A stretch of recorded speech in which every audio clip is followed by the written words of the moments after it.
खुशामदीद। मैं मोहम्मद इमरान इस्तकबाल करता हूं आपका राजस्थान सरकार और वेदांता के CSR इनिशिएटिव ई कक्षा में, जिसके टेक्निकल पार्टनर हैं मिशन ज्ञान। आज की इस क्लास में मुताला करेंगे बच्चों हमारी दरसी किताब नवाए उर्दू के हिस्सा नज़्म के सबक बहादुर बनों का। ये हमारा 8वां सबक है। सबक बहादुर बनों को मैंने 3 हिस्सों में तकसीम कर दिया है। पहले हिस्से के अंदर हमने मुताला किया है सूरज नारायण मेहर के हवाले से, आपकी ज़िंदगी के हवाले से। दूसरे हिस्से के अंदर हमने सबक बहादुर बनों का मुताला किया था, और तीसरा हिस्सा मैं आपके सामने लेकर आया हूं। इसके अंदर हम निसाबी किताब के अंदर दिए गए सवालात की मशक करेंगे, उनके जवाब ढूंढने की कोशिश करेंगे। तो हम शुरू करते हैं हमारे सबक बहादुर बनों का तीसरा हिस्सा, मशकी सवालात। मशकी सवालात में बच्चों दरसी किताब के हमारे सवाल दे रखे हैं, उनको यहाँ पर लेकर आया हूँ मैं आपके सामने। आपको करना क्या है, अपनी नोटबुक पास में रखनी है, और अगर आपने नोटबुक में पहले ही इन सवालात के जवाब लिख रखे हैं तो आपको मिलान करते जाना है। अगर आपकी कहीं गलती आती हैं तो आप उनके ऊपर गोले लगा लीजिए और उनको सही कर लीजिए। और अगर आपने नोट नहीं किए हैं तो आप नोट का उसको सवाल का जवाब ढूंढने का तरीका देखिए और फिर उनको नोट करने की कोशिश कीजिए। तो पहला सवाल है आपकी निसाबी किताब का, नज़्म बहादुर बनो किस शायर की तख्लीक है। सबसे पहले नज़्म के शायर का नाम पूछा गया है। शायर का नाम क्या है? बहुत आसान सवाल है बच्चों, इसका जवाब आप सबको पता होना चाहिए। नज़्म बहादुर बनो के शायर का नाम सूरज नारायण मेहर है। शायर का नाम क्या है? सूरज नारायण मेहर।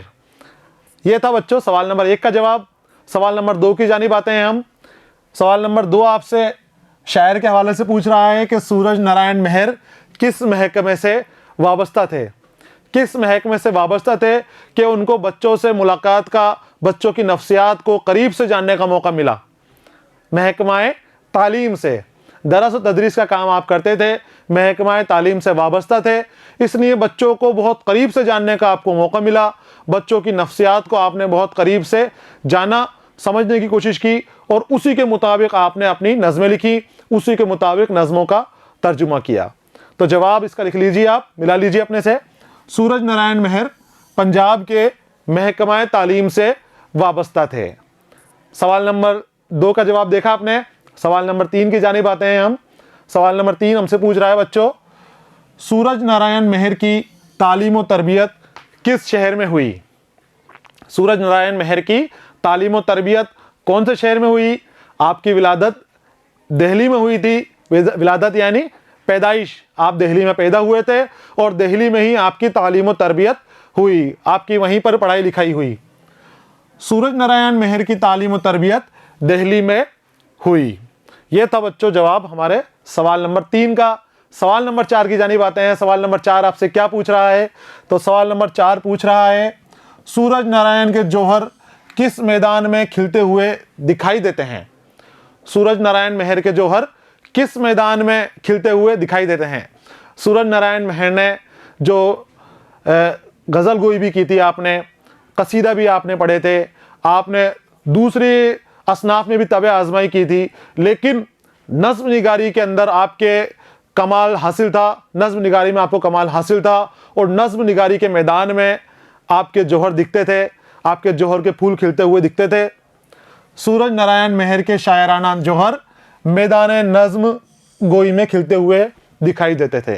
आपकी जो नज़में होती थी बहुत सलासत और रवानगी आपकी नज़मों के अंदर पाई जाती थी। बहुत सादा नज़में होती थी, सादा अल्फाज नज़म के अंदर आप इस्तेमाल करते थे। ऐसे लफ्ज़ का इस्तेमाल करते थे आप जो आसानी से बच्चों की ज़बान पर चढ़ जाएं और बच्चे उनको खूब खुशी खुशी पढ़ते थे। बच्चों के लिए ही आप लिखते थे, उनकी तरबियत के लिए ही आप लिखते थे। आपने इंग्लिश नज़मों का भी तर्जुमा किया और दीगर ज़बानों की नज़मों का भी तर्जुमा किया, और सभी के पीछे आपका ख्याल यही था, मकसद पीछे यही रहता था कि बच्चों की तालीम व तरबियत की जाए, बच्चों की इस्लाह की जाए। तो नज़्म गोई में आपको महारत हासिल थी। ये था हमारा सवाल नंबर 4 का जवाब। सवाल नंबर 5 की जानिब आते हैं। ये पूछ रहा है आपसे बच्चों, सूरज नारायण मेहर का सने विलादत व वफ़ात बताइए। सने विलादत और वफ़ात।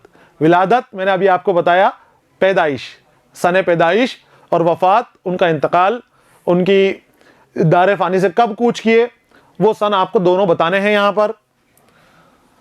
इसका जवाब है 5वें सवाल का, सूरज नारायण मेहर सन 1863 ईस्वी में विलादत हुई आपकी।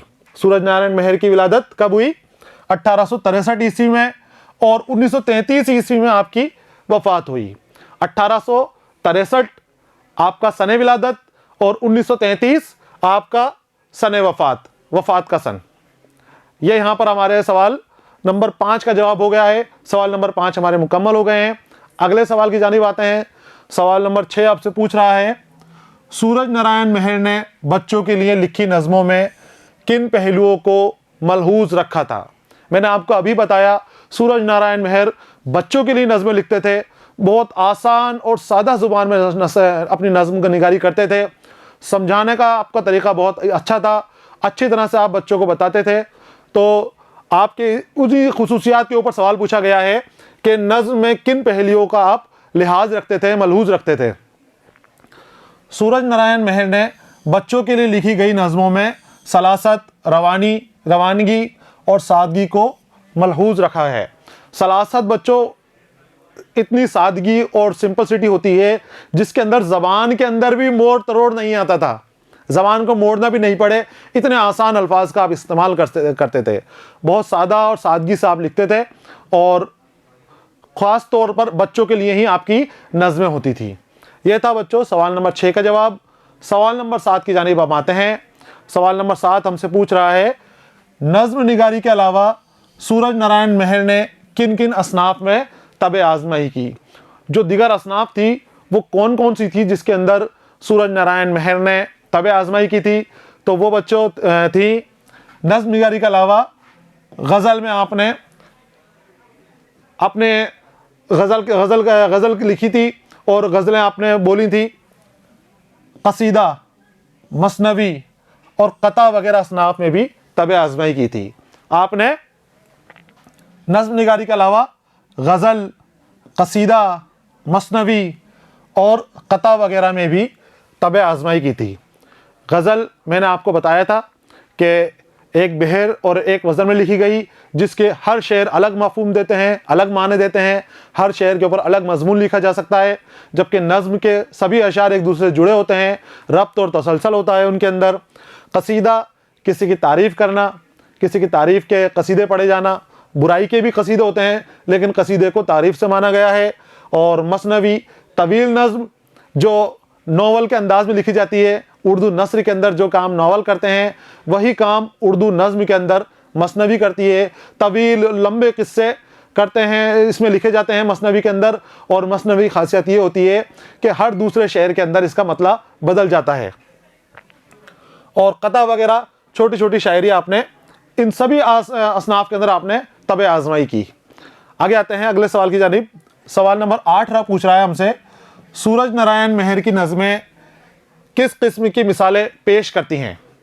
सूरज नारायण मेहर की नज़में जो हैं वो कौन सी मिसालें पेश करती हैं, क्या पैगाम हमें देती हैं, क्या सबक हमें देने की कोशिश करती हैं?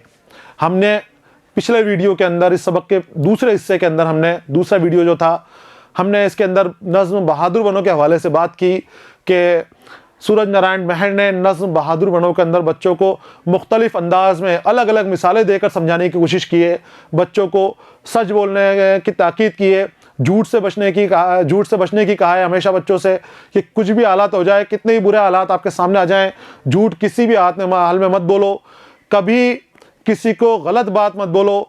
जब भी किसी से कुछ बोलो तो बोलने से पहले थोड़ा सोच लो, समझ लो और उसके बाद ही अपनी बात उससे बोलो। तुम्हारी बात से किसी का दिल नहीं दुख जाए, कोई शर्मिंदा नहीं हो, गाली गलौज कभी नहीं करना। बहुत सारी तरह तरह की सीख हमें देते थे। इल्म की आपने दौलत को सबसे बड़ी नेमत बताई है कि उसको आप परेशान मत हो, जब आपको काम मिले तो उससे आप अपने दिल को मत दुखाओ। वो तुम्हारा काम जो है तुम्हारे लिए राहत की बात है, तुम्हारे लिए फ़ायदे की बात है। अगर तुम काम वक्त पर कर लोगे तो तुम तरक्की याफ्ता हो जाओगे, मेहनत कर लोगे तो तुम अपने आप को तरक्की याफ्ता बना लोगे। लेकिन अगर आप मेहनत नहीं करोगे तो फिर आप बहादुर नहीं बनोगे, बहादुर नहीं रहोगे और फिर आप हर काम से बचते फिरोगे, दूसरे कामों में, दूसरे ऐबों में शामिल हो जाओगे। तो बहुत सारी चीज़ें आपकी नज़्म निगारी के अंदर, आपकी नज़मों से बच्चों को सीखने के लिए मिलती है। कौमी यकजहती, वतन के तहफ़्फ़ुज़ का दरस देते हैं, हुब्बुल वतनी का दरस देते हैं। देखते हैं हम इसका जवाब। सूरज नारायण मेहर की नज़में इखलाकी व इंसानी दरस देती हैं। इखलाकी व इंसानी, इखलाक सबसे बड़ी इंसान की दौलत होती है बच्चों, कि एक शख्स से दूसरे शख्स से कैसे पेश आना चाहिए, कैसा हमारा इखलाक होना चाहिए, ये हमारी बहुत बड़ी दौलत है। हमें अखलाक का बहुत ज़्यादा ख्याल रखना चाहिए। जब भी हम किसी से बात करें, अच्छे अखलाक से बात करें। ये नज़्म हुब्बुल वतनी, हुब्बुल वतनी, हुब्बुल वतनी किसे कहते हैं? हुब्बुल वतनी एक जज्बा है। हुब्बुल वतनी के माने हैं वतन की मोहब्बत अपने दिल के अंदर रखना। जिस वतन में रहते हैं उस वतन की अज़मत को और वक़ार को बनाए रखना, ये हुब्बुल वतनी है। और हुब्बुल वतनी जिसके मन में होती है, जिसके दिल में हुब्बुल वतनी का जज्बा होता है, वो बच्चों मुहिब्ब वतन होता है, वतन का आशिक होता है वो। तो हुब्बुल वतनी के जज्बात बच्चों में बढ़ती थी आपकी नज़में। कौमी यकजहती, एकता, भाईचारा, जो लड़ाई झगड़े फसादात मुख्तलिफ मज़ाहिब में होते हैं, कौमों के अंदर होते हैं, उनके अंदर एका बढ़ाने वाली करते थे। उन इख्तलाफात को दूर हटाने की बातें आप करते थे सूरज नारायण मेहर, और चाहते थे कि हिंदुस्तान की सभी कौमें मिलकर रहें, मुख्तलिफ मज़ाहिब के लोग मिलकर रहें, एक होकर रहें। इंसानी दोस्ती की उम्दा मिसालें पेश करती हैं। तो ये सभी दरस हमें सूरज नारायण मेहर की नज़मों से मिलते हैं। अगले सवाल की जानिब आते हैं हम। सवाल नंबर 9। सवाल नंबर 9 आपसे पूछ रहा है, नज़्म बहादुर बनो के आखिरी बंद का मतलब बताइए। हमने नज़्म पढ़ी, पूरी नज़्म की हमने तशरीह की। आपने उसे भी अपनी नोटबुक के अंदर नोट किया होगा, उससे आपको मिलान कर लेना है, तशरीह को वहाँ से ले लेना है अपनी नोटबुक से जो आपने पिछले वीडियो से ली, और यहाँ आपको उसको देख लेना है। नज़्म बहादुर बनो के आखिरी बंद का मतलब देखिए आप, कि बंद के आखिरी अशार क्या है? तुम्हें मदरसे का है सब काम करना, और तुम्हें इल्म की राह से है गुजरना। तुम्हें बच्चों, तुम्हें मदरसे का सभी काम करना है और तुम्हें इल्म की राह पर उतरना है। जो तुम्हें स्कूल से काम मिलता है, मदरसे से काम मिलता है, उसको कभी बाकी मत छोड़ो। आज का काम आज ही करो, उसको कल के ऊपर मत छोड़ो। जो काम तुम्हें मिलता है उसको वक्त पर करने की कोशिश करो। और इल्म की राह से है गुजरना। इल्म की राह, जहां पर आपको इल्म मिले, आपको इल्म की राह पर गुजरना है, इल्म हासिल करना है, खूब इल्म हासिल करना है।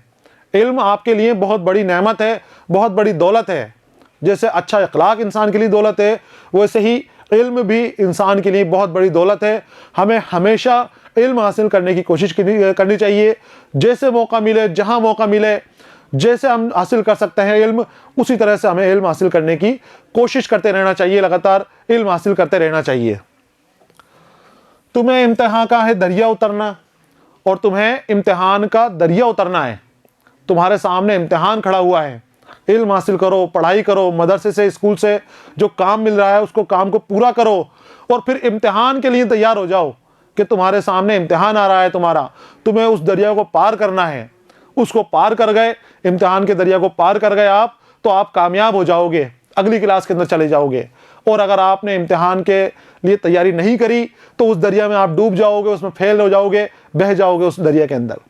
तो इम्तिहान का दरिया उतरना मतलब इम्तिहान की तैयारी करके इम्तिहान में बैठना है, इम्तिहान को पास करना है आपको, उस दरिया को पार करके आगे जाना है आपको, अगली क्लास में जाना है पास होके।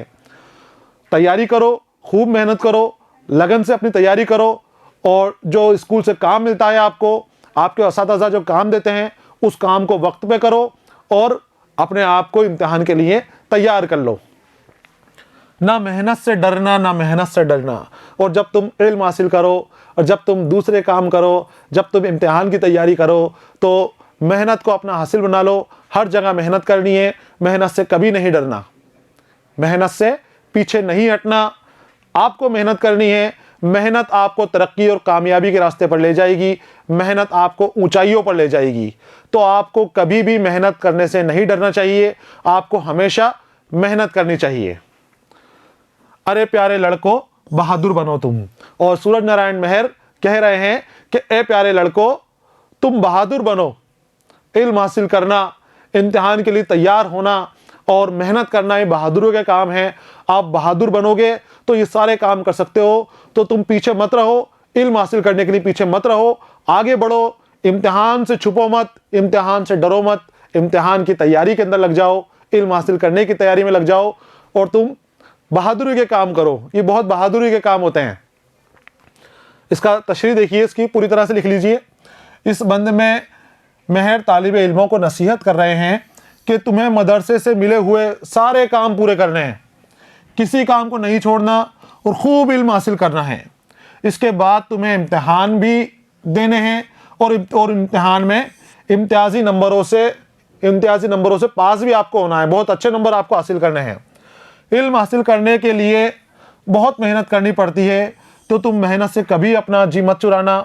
बहादुरों की तरह खूब मेहनत करना और खूब मेहनत करके इल्म हासिल करो और अपनी तरक्की की बुनियाद डालो। आप इल्म हासिल करके तरक्की कर सकते हो, आगे बढ़ सकते हो, कामयाब हो सकते हो, कामरान हो सकते हो। अगर आपने इल्म से जी चुराया, अपना मेहनत से जी चुराया, तो आप पीछे रह जाओगे। जो आपके साथी हैं वो आगे बढ़ जाएंगे, ज़माना आपसे आगे बढ़ जाएगा।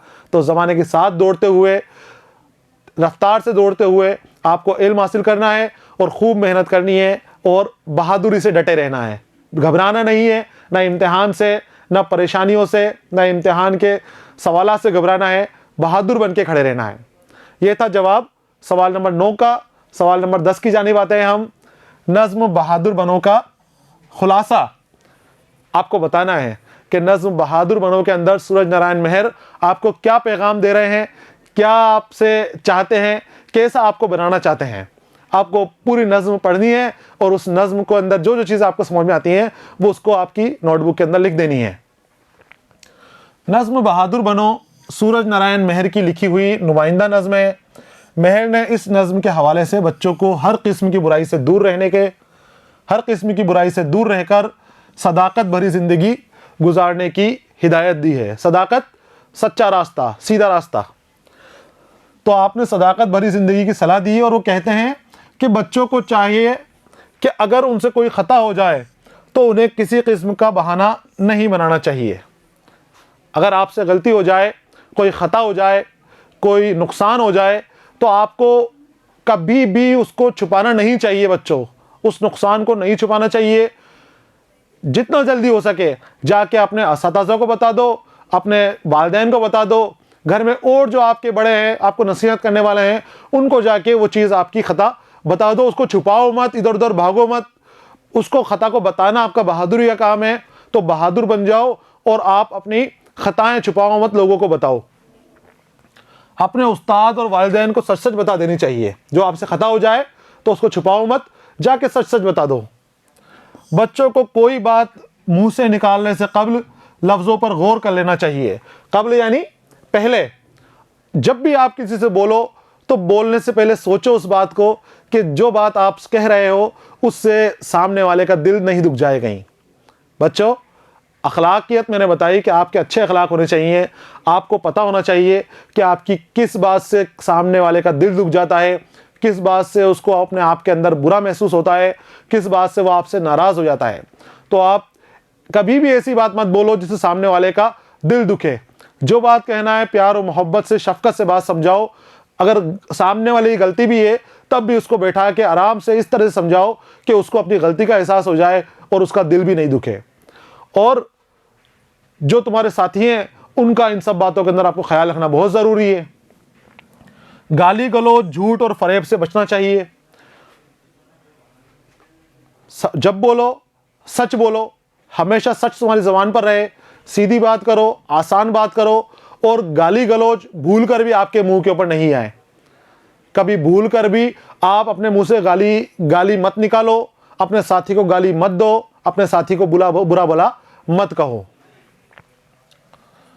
इल्म से बढ़कर कोई दौलत नहीं होती है, इसलिए खूब दिल लगाकर पढ़ना चाहिए। मेहनत और मशक्क़त से काम लेते हुए अपनी बहादुरी का सबूत देना चाहिए। इल्म से बढ़कर दुनिया में कोई दौलत नहीं है। बार बार मैं आपको बता रहा हूँ कि दुनिया की सबसे बड़ी नेमत, सबसे बड़ी दौलत इल्म की है। सूरज नारायण मेहर ने आपको बताया कि अगर आप इल्म हासिल कर लोगे तो आप कामयाब हो जाओगे, आप अपनी तरक्की कर लोगे।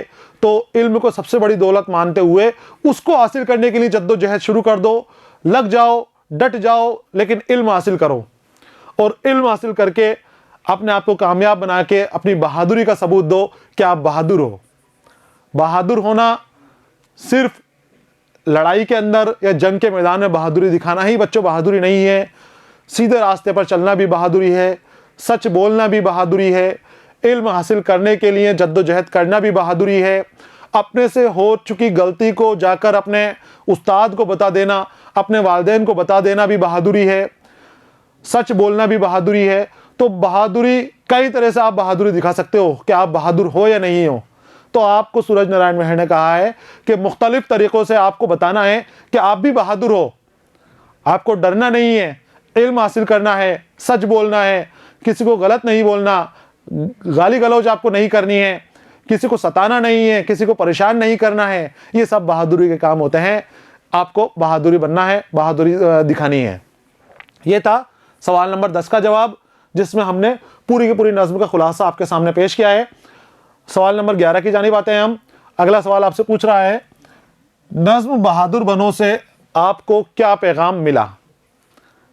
अभी आपने क्या दरस दिया है सूरज नारायण मेहर ने वो पढ़ा, और अब क्या पैगाम आपको, क्या समझ में आई बात, क्या आपको होना चाहिए, ये देखिए आप। नज़्म बहादुर बनो से हमें पैगाम मिलता है कि हमें कभी भी बुरा काम नहीं करना चाहिए, बुरी बातों से परहेज़ रखना चाहिए, हमेशा सच बोलना चाहिए और अपने वादे पूरे करने चाहिए। अगर कभी कोई ख़ता हो जाए तो उसको नहीं छुपाते हुए अपने उस्ताद और वालिदैन को उसके बारे में बताया जाना चाहिए। जब भी बोलें साफ बोलें, अच्छा बोलें, कभी गाली गलौज मुंह पर न आना चाहिए, चाहे अपना हो चाहे पराया हो, चाहे आपका दोस्त हो या दुश्मन हो, गाली नहीं बकना, गलत बात उसको नहीं बोलना, और ना ही कभी झूठ बोलना चाहिए। स्कूल या मदरसे से जो भी सबक मिलता है उसको वक्त पर करना चाहिए। इल्म दुनिया की सबसे बड़ी नेमत है, इसे हमें अपने सारे शौक़ छोड़कर इल्म हासिल करने की कोशिश करनी चाहिए और मेहनत से कभी नहीं डरना चाहिए। ये सभी बहादुरी के काम हैं, इसलिए हमें बहादुर बनना चाहिए। ये पैगाम हमें सूरज नारायण मेहर ने अपनी नज़्म बहादुर बनो से देने की कोशिश की है। आपने अलग अलग अंदाज के अंदर अलग तरीक़े से बच्चों को समझाने की कोशिश की है कि बच्चों सीधे रास्ते पर चलो, अच्छे रास्ते पर चलो। अगर सीधे रास्ते पर चलोगे आप बहादुर बन जाओगे, तो ये दुनिया और जहान तुम्हारा है। अगर आपने ये रास्ता इख्तियार नहीं किया, आप बुराई के ऊपर चले, लोगों को गाली गलौज बकते रहे, परेशान करते रहे, तो ये जहान तुम्हारा नहीं है, तुम्हें भी लोग परेशान करेंगे, अजियत देंगे और वो ज़िंदगी आपकी ख़राब रहेगी। तो अपनी ज़िंदगी को अच्छा करने के लिए, अच्छी सबक लोगों को देने के लिए आपको ये सारे कारनामे करने हैं, ये सारे काम करके दिखाने हैं। अगले सवाल की जानिब आते हैं। सवाल नंबर 12, सूरज नारायण मेहर की सवानें लिखते हुए उनकी शायरी की चंद अहम खुसूसियात लिखनी है आपको। शायरी की अहम खुसूसियात और उनकी सवानें, ज़िंदगी के हालात, कि ज़िंदगी उनकी कैसे गुजरी, किस तरह से आपने ज़िंदगी गुजारी और किस तरह की आप शायरी करते थे, नज़्म निगारी में आपकी क्या क्या खासियतें होती थी। जवाब देखिए, सूरज नारायण आपका नाम था और मेहर आप तखल्लुस रखते थे। 1863 ईस्वी में बामुकाम दिल्ली आपकी विलादत हुई और दिल्ली में ही आपकी तालीम व तरबियत हुई। तालीम से फारिग होकर सूबा पंजाब के महकमा तालीम में मुलाजिमत हासिल की और महकमा तालीम से वाबस्ता होने के सबब मेहर को बच्चों की नफ्सियात को करीब से समझने का मौका मिला। इसलिए आपने बच्चों के लिए मुख्तलिफ मौज़ूआत पर न सिर्फ नज़में तख्लीक की, बल्कि अहम मौज़ूआत पर लिखी अंग्रेज़ी नज़मों के मंजूम तर्जुमे भी किए।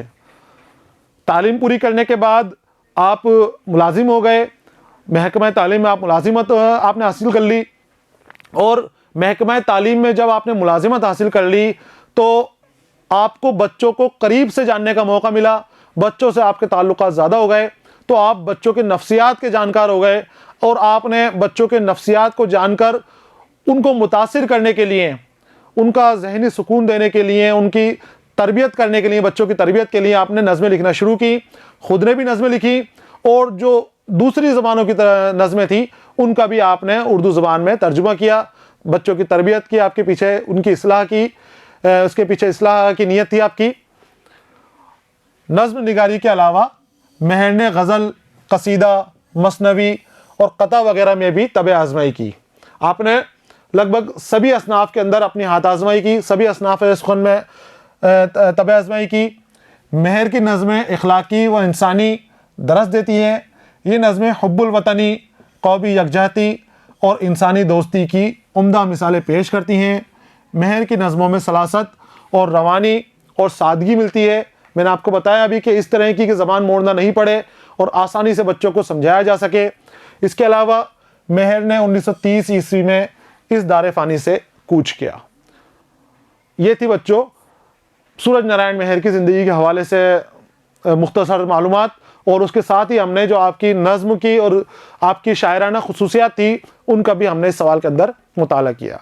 आपको इसका जवाब भी लिख लेना है और यहीं पर हमारे सवाल और जवाब का सिलसिला मुकम्मल हो गया है।